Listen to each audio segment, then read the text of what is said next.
Welcome to Mishika classes. Today is reproduction in plants class number 2. If you like the video, please like it, share it and subscribe my channel. हमने अपनी previous class के अंदर discuss किया था कि what is a seed and what is the structure of seed and how seed is help a plant to grow. Today we are going to discuss that particular topic, means how a plant grows through the seed from seed in detail. First of all, we have to know that what is the meaning of germination. इन सबसे पहले हमने जो previous class थी उसके अंदर हमने discuss किया था कि सीड किसे कहते हैं, स्ट्रक्चर ऑफ सीड किसे कहते हैं और एक सीड प्लांट में कैसे कन्वर्ट होता है. आज की क्लास के अंदर हम सीड को प्लांट में कन्वर्ट होते हुए डिटेल में पढ़ेंगे, लेकिन उससे पहले हमें पता होना चाहिए what is the meaning of germination. Germination कहते हैं किसको है? Germination is when seeds grows into seedling. Germination किसे कहते हैं? जब seed किस में grow होता है? Seedling में grow होता है. That is known as germination. And what is seedling? Seedling किसे कहते हैं?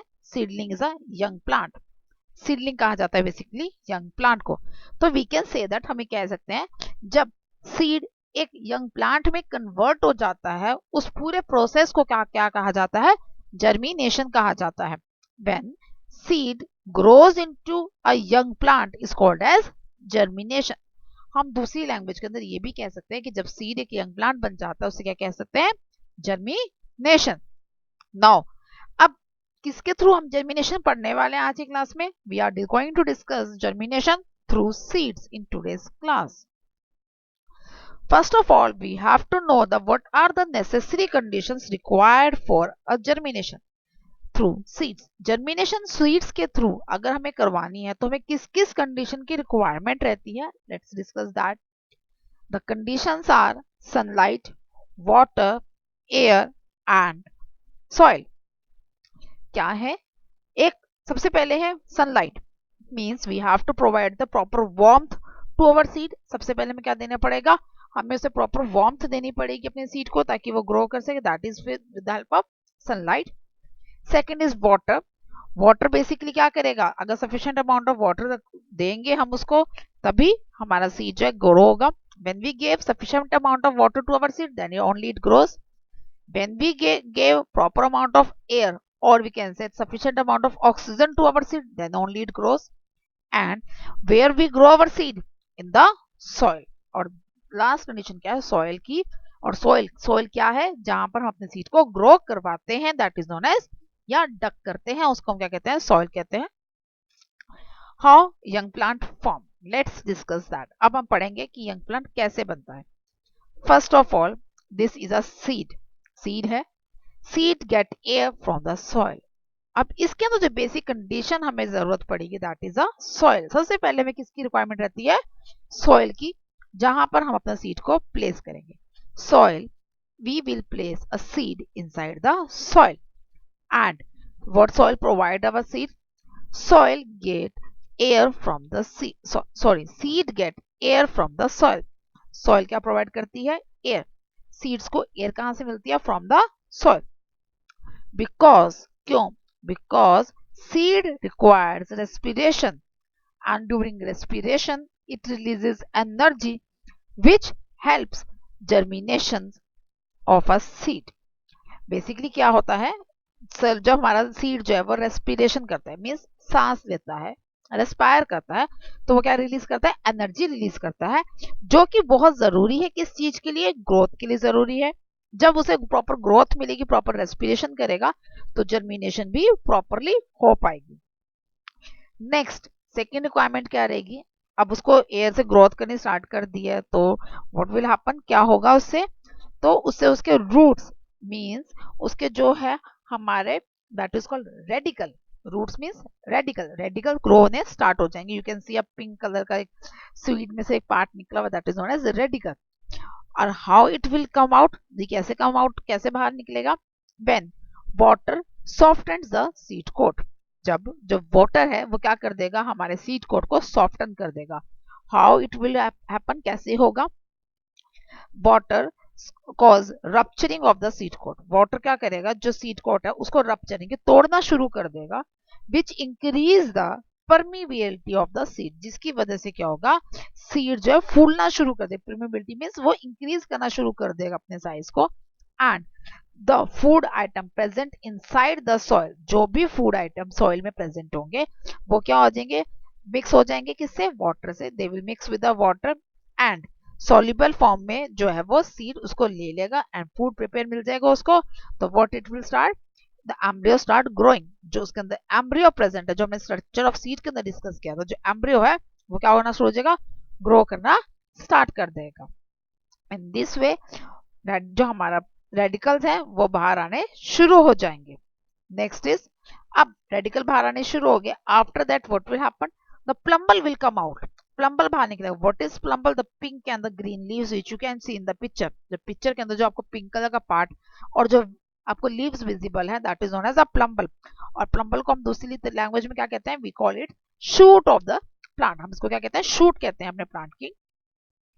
When sunlight give warmth to the seed to grow into a plant, जब सनलाइट क्या देगा, उसको वार्मथ दे देगा, तो जो हमारा सीड है वो किस में ग्रो कर जाएगा, प्लांट में ग्रो कर जाएगा। हाउ इज इट डन, कैसे होगा, during germination seed required 5 to 40 degree Celsius temperature. जब हमारे सीड को ग्रो करना होता है तो उसको कितने टेम्परेचर की रिक्वायरमेंट होती है, वो होती है 5 से लेकर 40 डिग्री सेल्सियस तक के टेम्परेचर की जरूरत पड़ती है।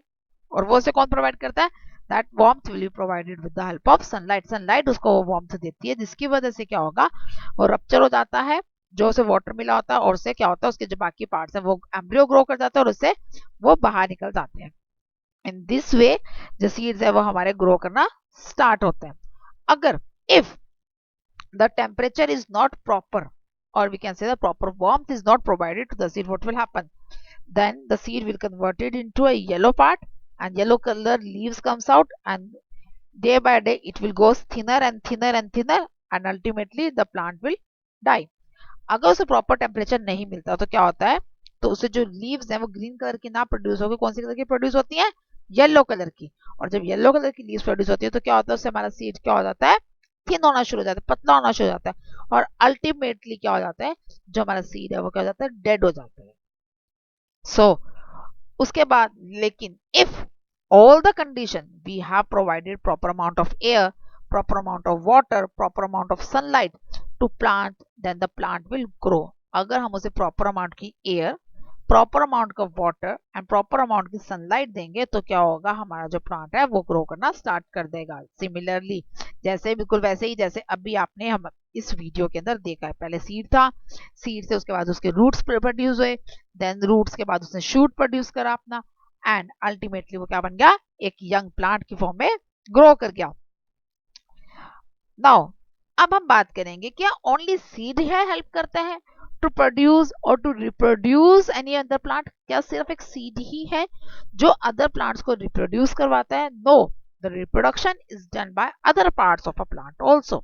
रिप्रोडक्शन प्लांट्स के दूसरे पार्ट से भी होती है। First of all through the spores, सबसे पहले हम डिस्कस करेंगे स्पोर्स के थ्रू। व्हाट इज स्पोर्स, स्पोर्स किसे कहा जाता है, it is a tiny dark colour dots. इसे कहते हैं जब भी किसी प्लांट्स के ऊपर जो टाइनी डार्क कलर की जो डॉट्स प्रोड्यूस होती हैं, जो टाइनी डार्क कलर की डॉट्स होती हैं, उससे भी क्या होती है, जर्मिनेशन होती है। हाउ इज इट डन, आप सीन के अंदर देख सकते हैं, there are two leaves, the moss and the ferns leaves.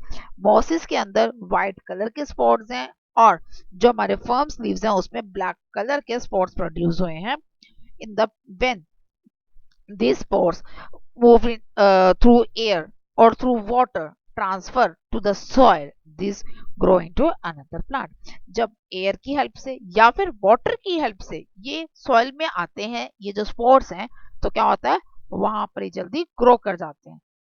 You can easily see that spores, if you want to see, you will bring up bread and put it for some days। अगर आप bread को लाओ उसे कुछ दिनों के लिए रख दो तो what will happen, the fungi will grow on it, कुछ फंगीज उस पर ग्रो हो जाती हैं। How is it done, because of these spores, उस पर स्पोर्स प्रोड्यूस होने स्टार्ट हो जाते हैं, because of the moisture present inside the bread। जब ब्रेड के अंदर मॉइस्चर प्रेजेंट होता है उससे क्या होता है, स्पोर्स प्रोड्यूस होने शुरू हो जाते हैं और वो धीरे धीरे सारे में स्प्रेड हो जाते हैं, क्योंकि बाय एयर और बाय वाटर वो पूरे पार्ट में एरिया अक्वायर कर लेता है। So the second method to reproduce any plant is the spores, जो plants पे present होते हैं. For example, moss having a white color spores, and the ferns having a black color spores, as you can see in the picture. The next is the stem. दूसरा part क्या है? Stem. What is a stem? Stem किसे कहते हैं? तना. हिंदी में stem किसे कहते हैं? तने को.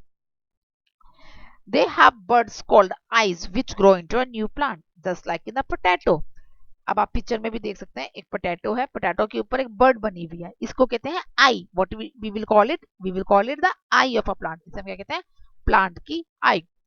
एंड डे बाय डे जैसे जैसे ये आई, अगर हम इसको सॉइल के अंदर डक कर देंगे, सॉइल में दबा देंगे इस आई को कट करके, just I have seen the second picture में आप देख सकते हैं मैंने इसे कट करके सॉइल में डक करा, तो what will happen? A new plant start growing. उसमें से नया प्लांट ग्रो करना स्टार्ट हो गया. Now next is the stem. Stem का दूसरा मेथड क्या है? By stem cutting. Just in the sugarcane में हम क्या करते हैं? स्टेम कटिंग कर देते हैं. we will cut the stem of the sugar cane and dug into the soil. Stem को कट करा और सॉइल में डक कर दिया, तो उससे क्या हो जाएगा? न्यू प्लांट ग्रो हो जाएगा. Similarly we can done with the help of with the rose also. Rose में भी यही सेम मेथड होता है कि रोज की स्टेम को कट करो और उसे सॉइल में डक कर दो. What we will see after some days, what will happen? New leaves start coming out through that particular stem. उसी स्टेम में से थोड़ी सी लीव्स आने स्टार्ट हो जाएंगी कुछ दिनों के बाद. Means a reproduction start. Reproduction क्या हो गई है? उसमें स्टार्ट हो गई. The next method is a root. दूसरा मेथड कौन सा है इसके बाद? रूट. रूट किस तरह करते हैं? The top portion of a plant is cut and planted in the ground. For example, in carrot, in turnip, in radish. इन सब के अंदर कैसे करते हैं? जो इसका टॉप पोर्शन होता है, कैरेट का है या फिर रेडिश का, टर्निप्स का, इनका हम लोग टॉप पोर्शन, जो आपको सॉइल से अबव पार्ट आपको विजिबल है स्क्रीन के अंदर, जो ऊपर वाला पार्ट है उसको डक करते हैं और सॉइल के अंदर डिप कर देते हैं. तो कुछ दिनों के बाद क्या होता है? नीचे से सॉइल के अंदर अपने आप ही ग्रो करना स्टार्ट हो जाता है. एंड उसके बाद क्या करते हैं? वहां से हम उसको डक करके निकाल सकते हैं. We will get that particular vegetable. बाकी सभी पार्ट्स के अंदर जो वेजिटेबल या फ्रूट जो है, in science, in bio specially we say the fruits कहते हैं. हम लोग उसको डिस्टिंग्विश किया है कि जो वेजिटेबल्स की तरह हम ईट करते हैं उसे वेजिटेबल्स बना दिया, और जो हम इसको रॉ कट करते हैं, ईट कर सकते हैं, उसको हमने क्या कह दिया? फ्रूट्स कह दिया है. But in science, in bio, we say all fruits and vegetables comes in the same category, that is called fruit. लेकिन साइंस के अंदर जो फ्रूट्स और वेजिटेबल्स है दोनों एक ही कैटेगरी के अंदर आते हैं, दैट इज फ्रूट. कैसे होता है? इसके ऊपर वाले पार्ट को कट करके सॉइल में डक कर दिया जाता है. तो धीरे धीरे कुछ दिनों के बाद क्या होता है? जो सॉइल के अंदर ही वो क्या करता है? जो वो फ्रूट है वो ग्रो करना स्टार्ट कर देता है. जब फ्रूट पूरा तरह से ग्रो कर देता है तो उसके ऊपर प्रॉपर लीव्स भी जो है उसकी प्रॉपर ग्रीन उसके ऊपर डेवलप हो जाती है. रूट्स की फॉर्म में जो हमारे पास बना है, that is our fruit that we have to eat, जो हम खाएंगे. और ऊपर लीव्स है वो हम उसको अगेन उसको हम लोग पे कट करके फिर दोबारा लगा देंगे. Again we get a second plant. इस तरह से हमें दूसरा प्लांट मिल जाएगा. Okay. Now the next is the leaves. Leaves के अंदर क्या होता है? The next part is the leaves. Leaves edge have buds which grow into a new plant. Leaves edge के अंदर क्या होता है? जो अब आप ये जो लीव्स है इसमें आप देखोगे थोड़े थोड़े छोटे छोटे स्मॉल पोर्स है, तो यहाँ पर क्या होगा? बर्ड्स की तरह न्यू प्लांट्स ग्रो करने स्टार्ट हो जाएंगे जैसे हम इसको सॉइल में प्लेस करेंगे. When we place this leaf, the bryophyllum leaf. What is this? किसकी लीव है ये? Which leaf is this? This is a bryophyllum leaf. ये बायरोफाइलम की लीव है. When this birophyllum leaf is dug in the soil, हम इसको सिर्फ soil के ऊपर रखना है. You have to place the soil. डग नहीं करने की जरूरत है. There is no need to dug. Just you have to place this. आपको इसको ऊपर की तरफ रखना है. What will happen? After some days, what you will see from the birds, from the edges of the leaves. Leaves की edges के पास से छोटे छोटे birds निकलनी शुरू हो जाएंगे. You cut that birds and plant in the soil. birds को कट करो और plant कर दो soil के अंदर. What will happen? A new plant will start grow. नया प्लांट ग्रो करना स्टार्ट कर देगा. In this way the reproduction is done through other parts occur. इस तरीके से पहले जो हमने पढ़ा that was the seed. Seeds की तो हमने डिटेलिंग करी है, जो बाकी पार्ट्स हैं इसकी हमने क्या करी है? ओवरव्यू लिया है. In to next class we will discuss how the reproduction done through this methods. इन मेथड्स की तरह से रिप्रोडक्शन कैसे होता है, कैसे ये ट्रांसफर करते हैं, कैसे हम इसको ले सकते हैं, कैसे प्लांट्स में कन्वर्ट होते हैं. We will discuss that part in the next class, specially from the spores, from the root part, from the leaves part and from the stem part. अगली क्लास के अंदर हम स्पोर्स के थ्रू, स्टेम के through, roots के through और leaves के through reproduction कैसे पॉसिबल होती है, we will discuss that particular in next class. I hope you like the video, you get useful information through this video. If so, please like it, share it and subscribe my channel. Thank you.